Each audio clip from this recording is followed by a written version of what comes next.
Hello student, good morning. RSCIT के इस video series में आपका स्वागत है। आज हम पढ़ेंगे राजस्थान के नागरिकों के लिए डिजिटल सेवाएं, अध्याय नंबर 7। तो स्टार्ट करते हैं। तो स्टूडेंट देखिए, जो राजस्थान के जो नागरिक हैं उनके लिए राजस्थान सरकार द्वारा क्या क्या डिजिटल सेवाएं प्रोवाइड करवाई जाती हैं, क्या क्या उनके लिए सेवाएं अवेलेबल हैं, जिनका यूज़ करके राजस्थान के नागरिक घर बैठे ही या फिर अपने गांव में ही सरकारी सेवाओं का लाभ ले सकते हैं। तो सबसे पहले है राजस्थान में ई गवर्नेंस। देखिए, ई गवर्नेंस मतलब इलेक्ट्रॉनिक गवर्नेंस में सूचना और संचार प्रौद्योगिकी, information and communication technology, ICT, कई बार इसका फुल फॉर्म भी पूछ लिया जाता है ICT का। तो इंफॉर्मेशन एंड कम्युनिकेशन टेक्नोलॉजी का इस्तेमाल करके, यानी इस सर्विस का इस्तेमाल करके सरकारी जो सेवाएं हैं उनको नागरिकों तक पहुंचाता है। ई गवर्नेंस में एक सरकारी संरचना के अंतर्गत सूचना, संचार, लेन देन का आदान प्रदान, सरकार द्वारा बनाए गए अलग काम करने वाले सिस्टम। कौन कौन से सिस्टम है देखिए, government to citizen G2C, government to business, government to employ, government to government, bank office प्रक्रियाएं का इंटीग्रेशन होता है। यानी कि डिजिटल सेवा में क्या क्या देखिए, गवर्नमेंट टू सिटीजन यानी सरकार से सीधे नागरिकों तक जो सेवाएं दी जाती हैं वो गवर्नमेंट टू सिटीजन। सरकार के द्वारा यानी गवर्नमेंट टू बिजनेस किया जाता है तो वो आपके G2B। और सरकारी एम्प्लॉई यानी गवर्नमेंट के जो एम्प्लॉई हैं उनके लिए भी डिजिटल फैसिलिटीज़ है, गवर्नमेंट टू एम्प्लॉई। और G2G, गवर्नमेंट टू गवर्नमेंट, यानी अगर सरकारी कोई व्यक्ति है वो कोई दूसरे सरकारी व्यक्ति से भी अगर कोई इंटरफेस करता है, कोई भी काम करता है तो वो G2G यानी डिजिटल का ही यूज़ करता है। ई गवर्नेंस के माध्यम से सरकारी सेवाएं नागरिकों को एक कुशल, इफ़िशिएंट, अकाउंटेबल और फास्टर और ट्रांसपेरेंट यानी कि पारदर्शिता, तेज, यानी कोई भी सुविधा है एक तो वो ऑफलाइन की जाएगी या फिर वो डिजिटल। अगर डिजिटल की जाती है तो वो क्या, कुशल, जवाबदेह, उसके बारे में आपको पूरी जानकारी मिलेगी, जवाब मिलेगा कि ये कब तक सबमिट हो जाएगा, आपका काम कब होगा ऑनलाइन, और फास्ट और पारदर्शिता, कोई छुपा नहीं है उसमें, सब कुछ खुला है कि कब आपका काम होगा कब नहीं होगा, उसमें क्या ऑब्जेक्शन है, क्या, ये सारी चीज़ हमें मिल जाती हैं डिजिटल में। नेक्स्ट, ई गवर्नेंस राजस्थान के प्रशासन और प्रशासनिक सुधार एजेंडे का एक अहम हिस्सा है। राजस्थान ई गवर्नेंस फ्रेमवर्क एवं आर्किटेक्चर के बुनियादी ढांचा शेयर करके मानक आधारित अंतर संचालिता और नागरिकों की सरकार एक निर्बाध रूप पेश किया गया है। मतलब एक ऐसी वेबसाइट बनाई गई है, एक इस तरह का एक स्ट्रक्चर तैयार किया गया है जिसमें हर नागरिक, employ, business, government digital work easily कर सकते हैं। अब देखिए, निम्नलिखित ई गवर्नेंस के प्रमुख लाभ, अगर ये चीज़ है तो क्या क्या इसके लाभ हैं। नागरिकों के लिए सूचना और गुणवत्ता की बेहतर पहुंच, सरकार की सादगी, कार्य क्षमता और जवाबदेही। नागरिकों के लिए कि कोई भी इंफॉर्मेशन है उसकी गुणवत्ता और सेवाओं का एक बेहतर पहुंच है डिजिटल। सरकार में सादगी, कार्य क्षमता और जवाबदेही। गवर्नमेंट से हम कोई भी काम करवाते हैं तो उसका आपको क्या मिलेगा, जवाब मिलेगा, आपको उसको रिजल्ट मिलेगा। सरकार की विस्तारित पहुंच और गवर्नमेंट हर आदमी तक पहुंच है, डायरेक्ट वो कांटेक्ट कर सकता है, मीडिएटर का कोई भी रोल नहीं होता डिजिटल में, डायरेक्ट आप कोई भी काम करवा सकते हैं गवर्नमेंट से। राजस्थान में ई गवर्नेंस के प्रमुख कार्यक्रम, कौन कौन से कार्यक्रम हैं राजस्थान सरकार के, देखिए यहाँ पे कुछ वेबसाइट्स ये बना रखी हैं तो उनका यूज़ करके हम जो इसकी डिजिटल फैसिलिटीज़ हैं उनका यूज़ कर सकते हैं। कौन कौन से देखिए, ट्रू गवर्नेंस फॉर एवरीवन, हर नागरिक के लिए ई गवर्नेंस, हर व्यक्ति के लिए गवर्नमेंट हाजिर है कि आपको क्या करवाना है। देखिए इसमें क्या होता है, नागरिकों की सेवाओं के लिए पूरी तरह से स्वचालित सेवाएं जैसे कि भामाशाह है, ई मित्र है, राज संपर्क है, इन पर जाकर डायरेक्ट आप गवर्नमेंट से रिलेटेड जो भी डॉक्यूमेंट बनवाने हैं या फिर उनसे रिलेटेड कोई भी काम करवाना है तो यहाँ पे जाके आप करवा सकते हैं। सरकारी अधिकारियों के लिए, अगर कोई गवर्नमेंट का एम्प्लॉई है तो उसके लिए HRMS, ई ऑफिस, IFMS, ई प्रोजमेंट, संचार, इनका यूज़ करके वो अपने जो भी रिलेटेड उनसे वर्क हैं वो करवाए जा सकते हैं। दूसरा जो कार्यक्रम है वो क्या है, Rajasthan state data centre network operating centre. तो ये जो कार्यक्रम है, ये जो प्रोग्राम है Rajasthan data centre network operating, इसका क्या यूज है, देखिए हर गांव तक 100 Mbps कनेक्टिविटी, डेडिकेटेड कनेक्टिविटी, 100 से अधिक वेबसाइट, पोर्टल और एप्लीकेशन की होस्टिंग करना। एक ये पूरा एक नेटवर्क बना रखा है इंटरनेट पर, तो जो 100 से अधिक वेबसाइट हैं, जो सरकारी वेबसाइट हैं, उनके लिए उनका होस्ट एक पोर्टल एप्लीकेशन तैयार कर रखा है और इसका गांव-गांव तक 100 Mbps तक की कनेक्टिविटी तक को भी पहुंचाने का इसका रोल होता है। नेक्स्ट राजमेघ। तो राजमेघ क्या होता है, देखो दी राजस्थान क्लाउड। अब क्लाउड क्या होता है, क्लाउड क्या होता है, जो सॉफ्टवेयर से रिलेटेड है, यानी कि जो क्लाउड स्टोरेज, जो आपने सुना होगा कि जो सॉफ्टवेयर रिलेटेड है कि अपने कोई भी ऐप होता है उस ऐप का मेंटेन रखने के लिए और उस ऐप को या फिर अपने डेटा को इंटरनेट पर स्टोर करने के लिए हमें क्या चाहिए, एक क्लाउड स्टोरेज चाहिए। तो अब क्लाउड स्टोरेज में अपने डेटा रखेंगे, उसी तरीके से हम क्या कर सकते हैं, इसके साथ में जो अपने ऐप होते हैं उनको मेंटेनेंस रखने के लिए यहाँ पे यूज़ किया जाता है SaaS, software as a service, software सेवा के रूप में, PaaS platform as a service. ठीक है। नेक्स्ट है राजस्थान क्लाउड। अभी मैंने आपको बताया डेटा को स्टोर के लिए इंटरनेट पर राजमेघ का यूज़ कर सकते हैं। नेक्स्ट है राजनेट, दी राजस्थान नेटवर्क। तो राजस्थान नेटवर्क क्या है, हर ग्राम पंचायत तक लेन, एसवेन, ब्रॉडबैंड और ओवर द एयर सैटेलाइट के माध्यम से, किसी भी माध्यम से हर पंचायत तक इंटरनेट अवेलेबल करवाना। राजधरा, ये जो कार्यक्रम है इसका नाम राजधरा, Rajasthan GIS, Rajasthan राजधरा GISS।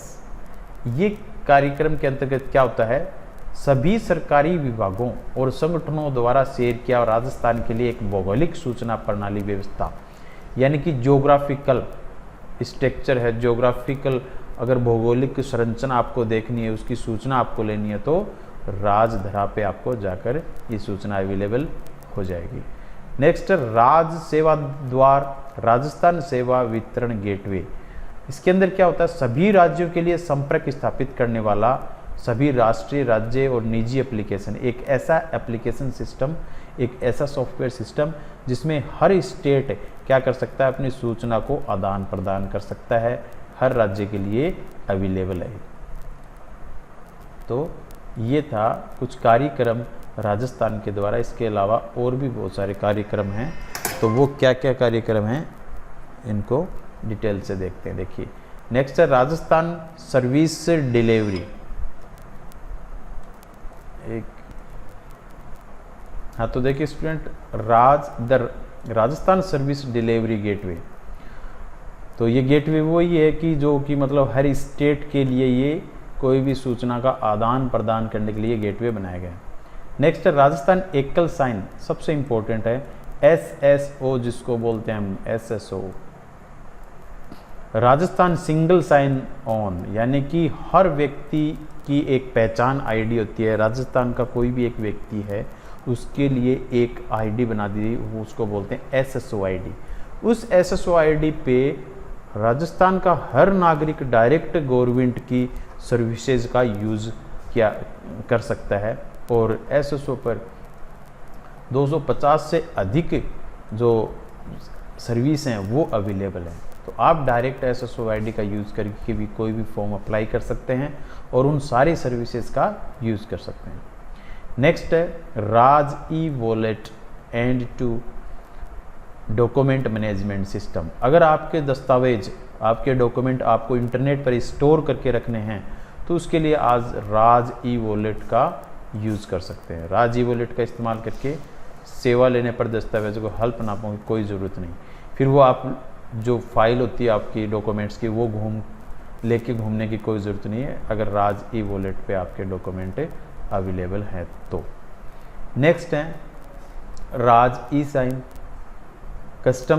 Customise QR और फोटो सक्षम इनेबल्ड डिजिटल हस्ताक्षर प्रणाली।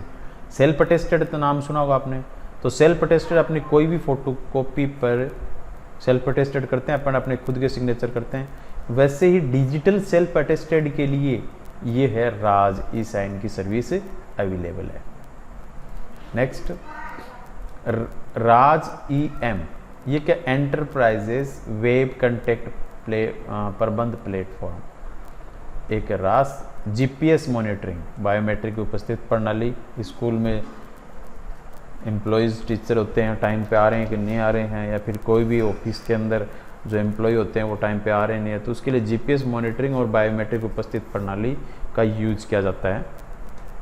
तो ये अब मैंने आपको कुछ प्रोग्राम्स बताए जो राजस्थान के तहत संचालित हैं और इनका यूज करके राजस्थान की सारी सरकारी सुविधाओं को हम यूज कर सकते हैं। नेक्स्ट देखिए, ये कि यहाँ पे एक स्ट्रक्चर है, एक आर्किटेक्चर बताया गया है कि जितनी भी सर्विस हैं वो हम एक ही जगह यूज कर सकते हैं। ठीक है, नेक्स्ट है देखिए राजस्थान ई गवर्नेंस का आर्किटेक्चर है कि जितने भी सर्विसेज हैं वो आपको यहाँ पर अवेलेबल है, यानी कि एक ही वेबसाइट पर अवेलेबल हो जाएंगे। नेक्स्ट टॉपिक अपना ई मित्र। तो ई मित्र से स्टूडेंट आप सब ही वाकिफ होंगे कि ई मित्र क्या होता है। ई मित्र की शुरुआत वो 2004 में हुई थी और ई मित्र हर गांव, हर ढाणी में ई मित्र संचालक जो कियोस्क सेंटर हैं वो आपको मिल जाएंगे और उस पर गवर्नमेंट से रिलेटेड 250 से अधिक सर्विसेज उनके ऊपर अवेलेबल हैं। आपको कहीं नहीं जाना, सिर्फ ई मित्र तक जाना है और गवर्नमेंट से संबंधित कोई भी डॉक्यूमेंट आपको बनाना है, जाति मूल, भामाशाह, आधार कार्ड, ये सारे आपको ई मित्र पर मिल जाते हैं। ठीक है, तो इसके अंदर जो थ्योरी है वो देखो ऑफिस के चक्कर नहीं काटने पड़ते हैं, आपको वहीं पर जाके सारा सब अवेलेबल इजीली आप कर सकते हैं। कोई भी बच्चा भी जाके ई मित्र पर काम करवा सकता है।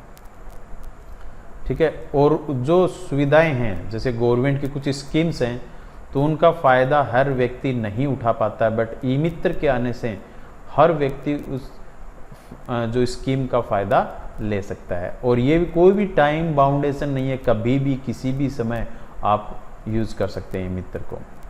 नेक्स्ट है list of services through single sign on. SSO क्या होता है? देखो कियोस्क के माध्यम से अगर आपको एसएसओ क्रिएट करवानी है तो ई मित्र कियोस्क के माध्यम से 90+ इंस्टीट्यूट यानी विभाग संस्थाओं की लगभग 269 विभिन्न सेवाएं प्रदान की जा रही हैं ई मित्र पर।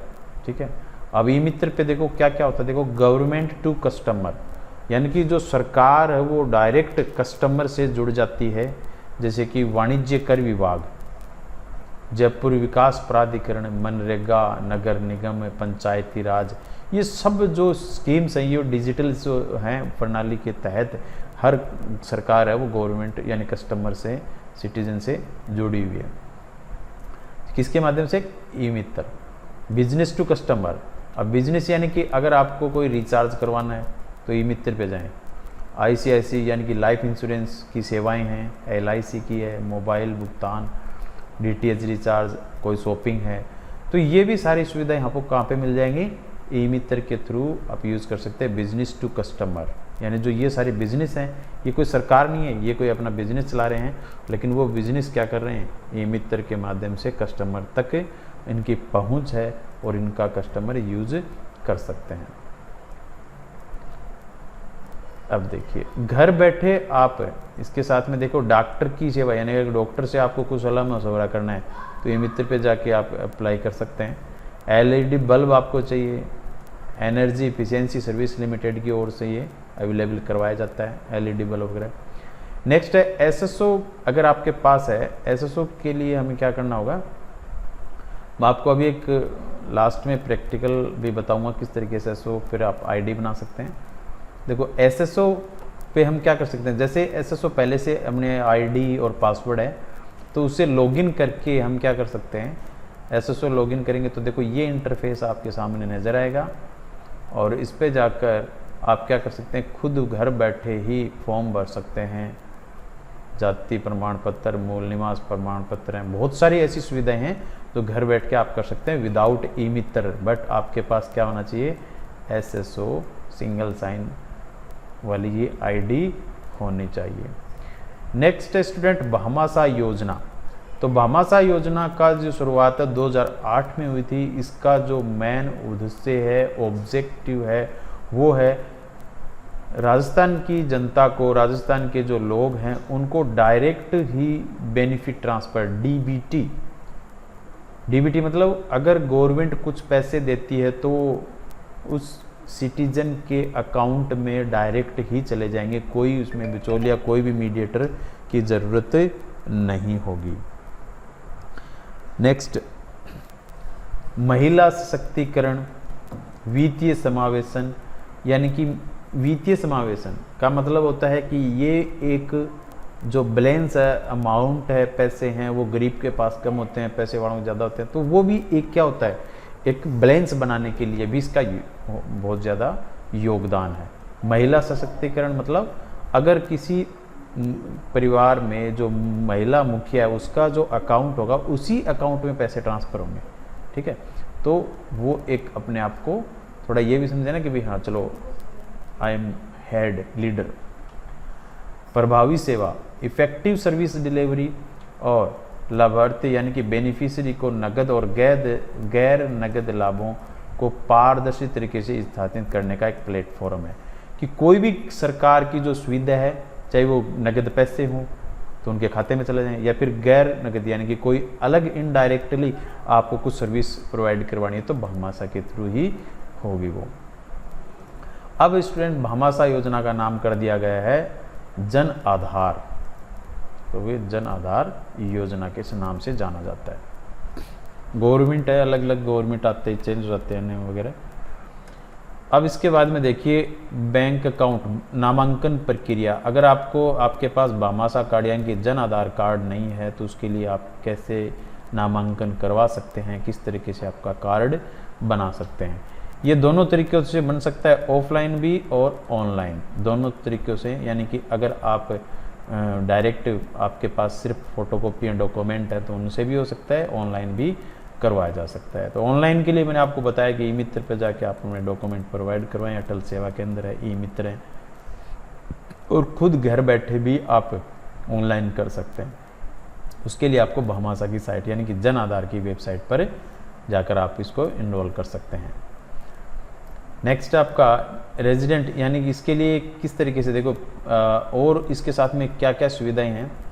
परिवार में नया जन्म, परिवार में किसी व्यक्ति का विवाह, मृत्यु, पते में बदलाव, किसी जानकारी में परिवर्तन, अकाउंट में परिवर्तन, नामांकन के समय दी गई जानकारी में सुधार, ये सारे काम कहाँ कर सकते हैं अपन, इंटरनेट पे जाके ऑनलाइन या ऑफलाइन कर सकते हैं। आधार धारित निवासियों का नामांकन, इसके लिए क्या होता है, जिन निवासियों के पास आधार नंबर 12 अंक का कोड है उनको नामांकन फॉर्म प्रदान किया जाता है। किस तरीके से देखिए, अगर आपके पास आधार कार्ड नहीं है और आधार कार्ड बनवाना है उसके लिए आपको एक फॉर्म दिया जाएगा, उस फॉर्म को आपको भरें पहले। अगर उसमें भी कुछ चेंज करवाना है तो फिर भी वही फॉर्म भरना पड़ेगा, बट उसमें पहले के जो आधार कार्ड नंबर है वो आपको मेंशन करने हैं यानी कि लिखने हैं। निवासी द्वारा प्रदान किए विवरण को सॉफ्टवेयर में अंकित किया जाता है और इस फॉर्म को व्यक्तियों को परिवार के संबंध को विवरण यानी कि इसके अंदर पूरा जो आधार डिटेल है और उस डिटेल फुल डिटेल मीन्स अगर आप एक कैंडिडेट है, एक अभ्यर्थी है, उसको भामाशाह कार्ड बनाना है तो उसके पिताजी का नाम, माताजी का नाम, डेट ऑफ बर्थ, उसकी आईडी कार्ड है, वो सारी डिटेल हमें बनवानी पड़ेगी। आधार रहित निवासियों का नामांकन। अगर किसी के पास आधार कार्ड नहीं है तो क्या करना होगा? यदि किसी के पास आधार संख्या नहीं है तो आधार पंजीकरण की सुविधा चयनित ई मित्र कियोस्क पर उपलब्ध है, वहाँ से भी आप जाके कर सकते हैं। हाँ तो स्टूडेंट देखिए, आधार रहित निवासियों का नामांकन, यानी कि किसी व्यक्ति के पास आधार नहीं है तो उसका नामांकन कैसे किया जाए। यदि किसी व्यक्ति के पास आधार संख्या नहीं है तो आधार पंजीकरण की सुविधा चयनित ई मित्र कियोस्क पर उपलब्ध है, यानी वो रजिस्ट्रेशन करवा सकता है अपना, और रजिस्ट्रेशन करने के बाद में जो रिसिप्ट मिलती है उस रिसिप्ट से भी हम भामाशाह कार्ड को अप्लाई कर सकते हैं। देखिए भामाशाह कार्ड इस तरीके का होता है, ये आपके सामने इंटरफेस है। पारिवारिक कार्ड भी इसको बोलते हैं। इसके अंदर जो मुखिया होती है वो परिवार में जो महिला मुखिया होती है वो उनको इसमें मुखिया बनाया जाता है। भामाशाह कार्ड यूआईडी आधार बनाने के दौरान अंकित की हुई बायोमेट्रिक पहचान का इस्तेमाल करता है।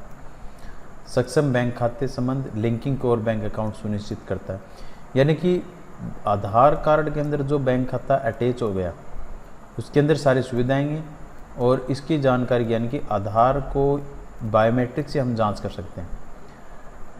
व्यक्तिगत कारण, नामांकित परिवार का कोई भी सदस्य मामूली शुल्क का भुगतान करके व्यक्तिगत कार्ड प्राप्त कर सकता है। ये कार्ड पहचान पत्र होने के साथ में व्यक्तिगत राज्य सरकार द्वारा आधिकारिक पात्रता को दर्शाता है, जैसे पेंशन भोगी, असंगठित श्रमिक आदि। अगर आपको व्यक्तिगत कार्ड चाहिए तो ये कुछ शुल्क, मात्र थोड़ा बहुत शुल्क देकर आप ई मित्र पर अपना व्यक्तिगत कार्ड भी प्राप्त कर सकते हैं।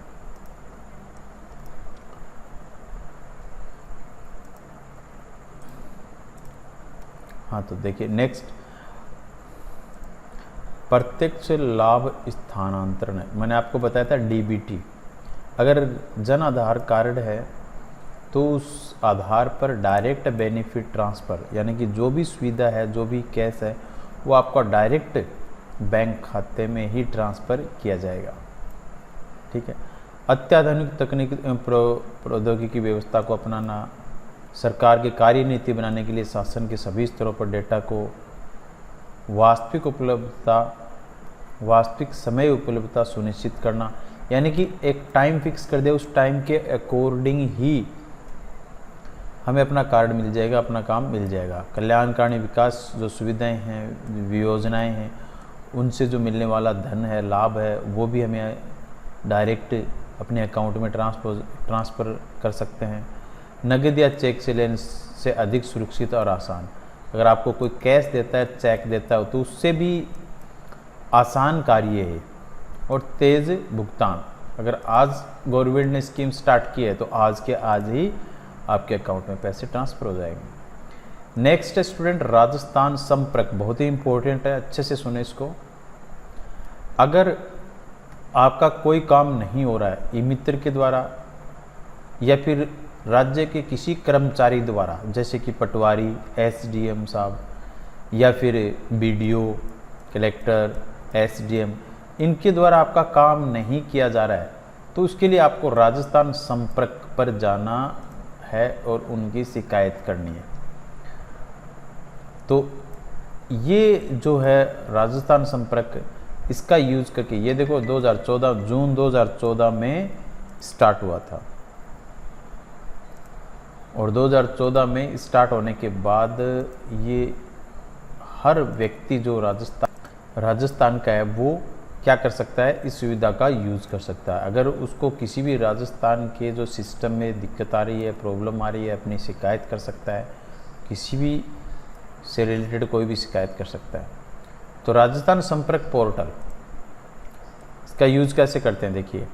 राजस्थान संपर्क आम लोगों की उनकी शिकायत का समाधान प्राप्त करने के लिए सक्षम बनाता है। ये एकीकृत पोर्टल उद्देश्य है निवासियों और सरकारी कर्मचारियों के लिए अनुकूल, पारदर्शी, जवाबदेह, प्रभावी, कुशल, स्वचालित शिकायत दर्ज करने और शिकायत निस्तारण करने का तंत्र है। ये एक सिस्टम बना रखा है, इसके अंतर्गत आप हर शिकायत आप कर सकते हैं वेबसाइट के माध्यम से। इसके लाभ क्या हैं देखिए, क्या क्या लाभ हैं। पारंपरिक प्रणाली में अपनी शिकायत सुलझाने के लिए व्यक्ति को संबंधित अधिकारी से मिलना और कागज पर अनुरोध करना पड़ता है।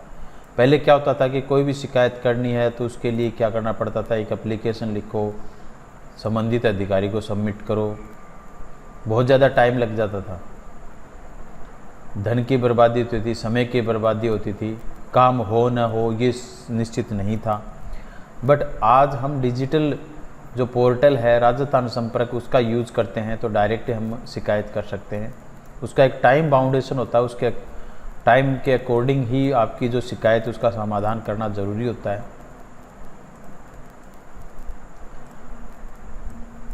नेक्स्ट, सभी विभाग और अधिकारियों की पूरी हायरार्की, मतलब एक ट्री टाइप, हायरार्की मतलब होता है ट्री टाइप, एक संरचना होती है कि सबसे पहले ऊपर का जो अधिकारी, उसके बाद में उसके जो नीचे जो अधिकारी हैं वो उन शिकायत को क्या करते हैं, समाधान करते हैं कि भाई कहाँ से आपकी इस शिकायत का समाधान होना सुनिश्चित किया जाए। शिकायत निवारण और निगरानी तंत्र प्रक्रिया, तो सबसे पहले शिकायत कैसे की जाती है, 5 इसके जो चरण हैं, 5 स्टेप हैं। सबसे पहले पंजीकरण किया जाएगा, उसका मॉडरेशन किया जाएगा, आवंटन किया जाएगा, निराकरण और वेरिफिकेशन। तो पंजीकरण कैसे होता है, देखो पंजीकरण के लिए आप कहाँ जाएं, सबसे पहले राजस्थान संपर्क की ऐप पे जाके आप कर सकते हैं, उसका वेब पर पोर्टल ओपन करके आप शिकायत कर सकते हैं, ई मित्र पर जाकर कर सकते हैं, विभिन्न कार्यालय और IT सेंटर पे जाके कर सकते हैं, या फिर कॉल करके 181 पे कॉल करके आप कर सकते हैं। इसके बाद में आपने शिकायत दर्ज कर दी, उसके बाद में उस दूसरा स्टेप होती है मॉडरेशन, यानी कि जो भी आपकी शिकायत है संबंधित विभाग में जाएगी, संबंधित अधिकारी के पास जाएगी और शिकायत में संपूर्ण विवरण की जांच की जाएगी और आपकी क्या शिकायत है उसके बारे में चर्चा की जाएगी। सरकारी विभाग के HOD और नोडल अधिकारी अपने अपने क्षेत्राधिकारी के अनुसार कार्यालय के उपयोग आने वाले संबंधित क्षेत्रों के संशोधन कर सकते हैं।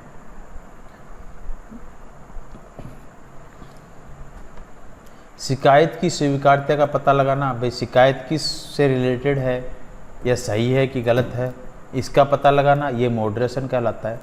शिकायत अगर सही है तो उसकी जांच की जाएगी, अगर शिकायत गलत विभाग से प्रेषित किए तो उसकी तो फिर वापस उस तरीके से जांच की जाएगी। शिकायत से संबंधित पुराने रिकॉर्ड्स की पहचान, अगर पहले भी आपने शिकायत की तो उसकी जांच की जाएगी। प्राथमिकता तय करना और उनको सबको अलग अलग करना, पृथक्करण करना और निवारण प्रक्रिया आरंभ करना और उस शिकायत को किस तरीके से उसको सोल्व किया जाए। उसके बाद में आता है थर्ड प्रोसेस आपकी अलॉटमेंट, अलोकेशन यानी कि आवंटन।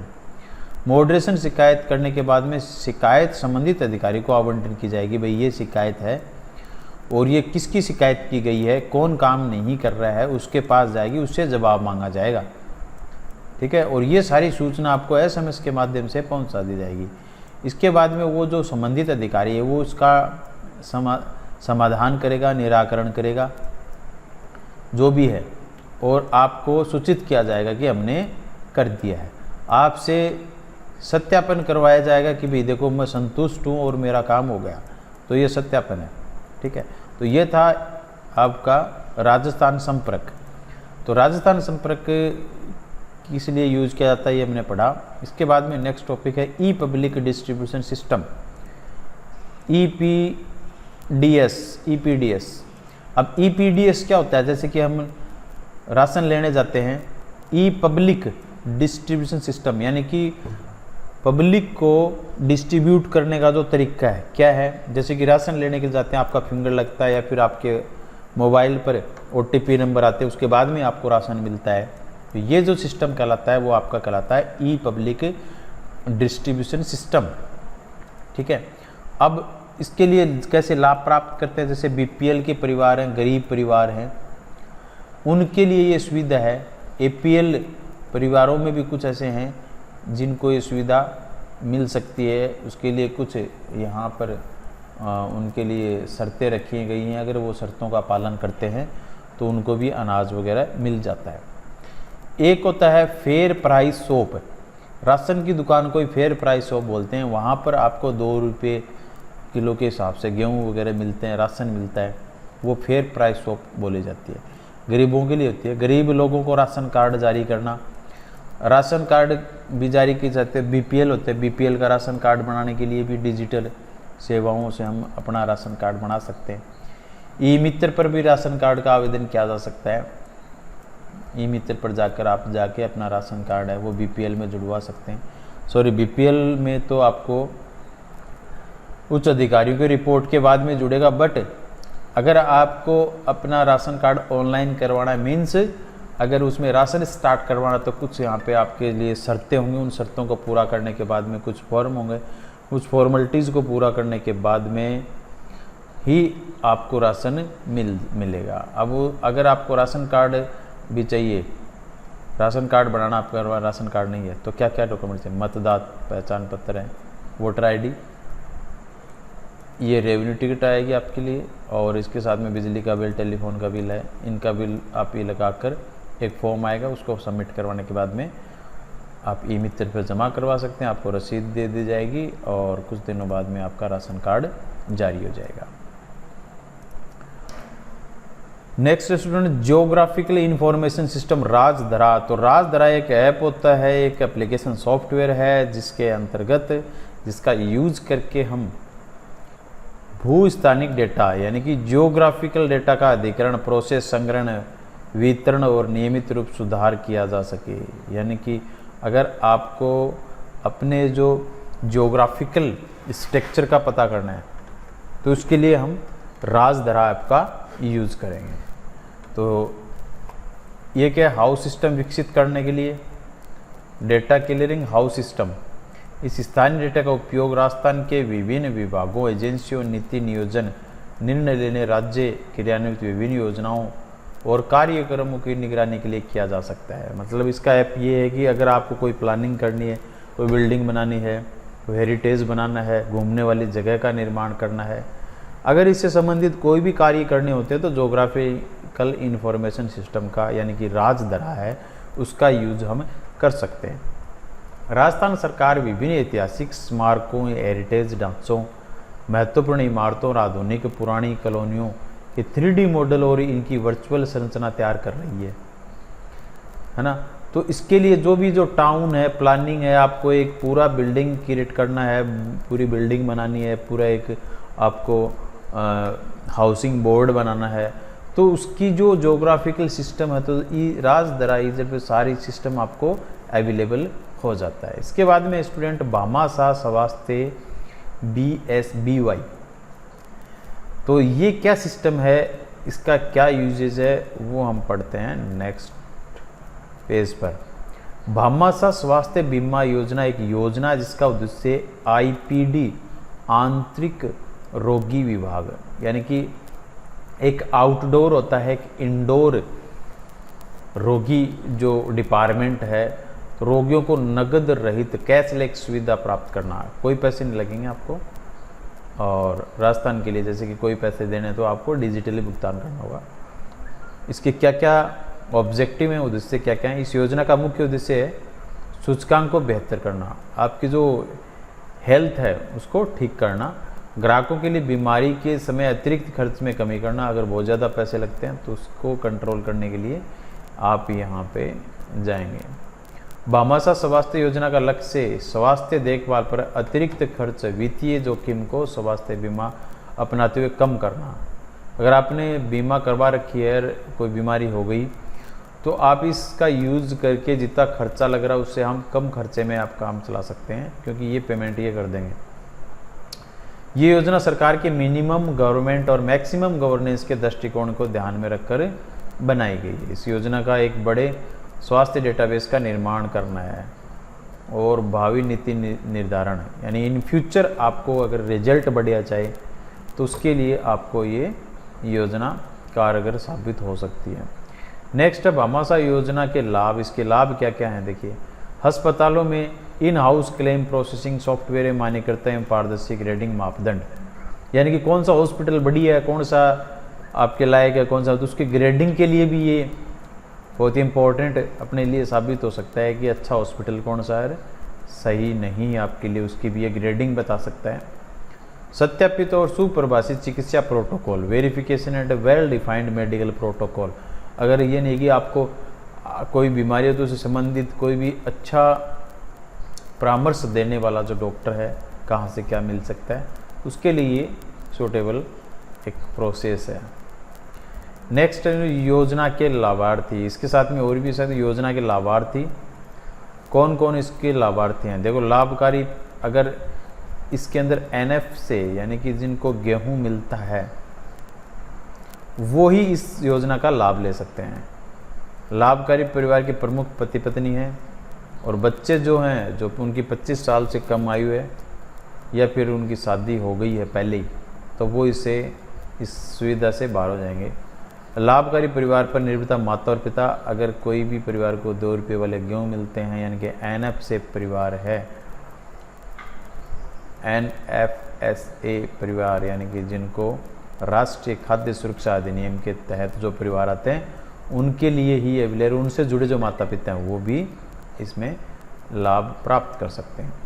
लाभ को प्राप्त करना, अब लाभ को प्राप्त करने के लिए क्या है, अगर आप कोई ऑपरेशंस करवाना है, कुछ और करवाना है तो हॉस्पिटल में जाएंगे, वहाँ पे एडमिट होंगे और उनसे जो बिल वगैरह हैं वो गवर्नमेंट पे करेगी आपके सारे ये, बट ये NFSA के लिए ही योजना लागू है।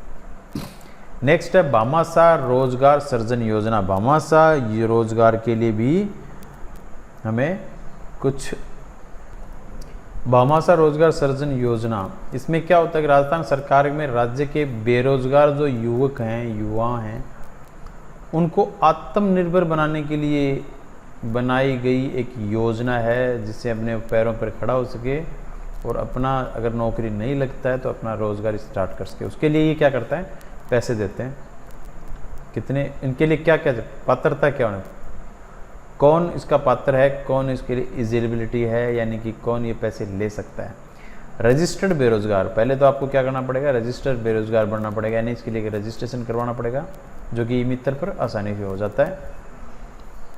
महिला, शिक्षित महिला, महिला उच्च माध्यमिक विद्यालय पास होनी चाहिए, यानी कि कम से कम 12th पास होना चाहिए।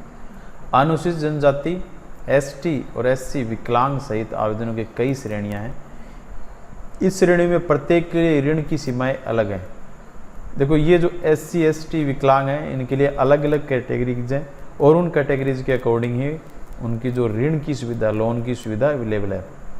ऋण ब्याज दरों पर सब्सिडी देती है और ये ऋण कहाँ से मिलता है, राष्ट्रीयकृत बैंक, सहकारी बैंक और क्षेत्रीय बैंकों से मिल सकता है और ये 5 साल के लिए आपको मिलेगा और बैंक की अनुमति के अनुसार 6 माह तक बढ़ाया सकते हैं। अगर 5 वर्ष तक उसके बाद में आप नहीं पे कर रहे हो तो बैंक अगर चाहे तो इसको 6 माह तक और बढ़ा सकता है। पूर्ण पात्रता की सूची के लिए आप BRSY वेबसाइट पर जाके इसको चेक कर सकते हैं। भामाशाह पर किस तरीके से आवेदन करना, अगर आपको ऋण लेना है, लोन लेना है तो राजस्थान सरकार के आधिकारिक वेबसाइट के से आवेदन डाउनलोड कर सकते हैं। ये ऑफलाइन है, पहले उसको फॉर्म पे भरें, फॉर्म का प्रिंट आउट अच्छे से भरें। फॉर्म भरने के बाद में क्षेत्रीय रोजगार विनिमय कार्यालय में जाना होगा, दस्तावेज सफेद पत्र और प्रमाण पत्र सबूत और आवेदन जमा कराने होंगे। इसके बाद में आपको जाति प्रमाण पत्र जैसे कि SC ST है, अन्य पिछड़ा वर्ग है, आरक्षित वर्ग है, उनके आय प्रमाण पत्र वगैरह, मूल निवास पता प्रमाण पत्र है, ये सब डॉक्यूमेंट एक साथ संलग्न करके आपको वहाँ पे ऑफिस पे जमा करवाना है क्षेत्रीय रोजगार विनिमय वाले कार्यालय में। राज्य सत्यापन, अगर ये सारे कागज आपके सही मिले, सत्यापन होने के बाद में आपको पैसे मिल जाएंगे और वो 5 साल के बाद में आपको रिटर्न करने होते हैं। तो ये स्टूडेंट था डिजिटल योजनाएं जो राजस्थान की थी। कुछ क्वेश्चंस आपके सामने, आंसर यहाँ पे दिए हुए हैं, फिर भी एक बार आप बिना देख के इनको पढ़ें, करें, आंसर को बिना देखें और मेरे पास भेजें। Okay student, have a nice day, good day.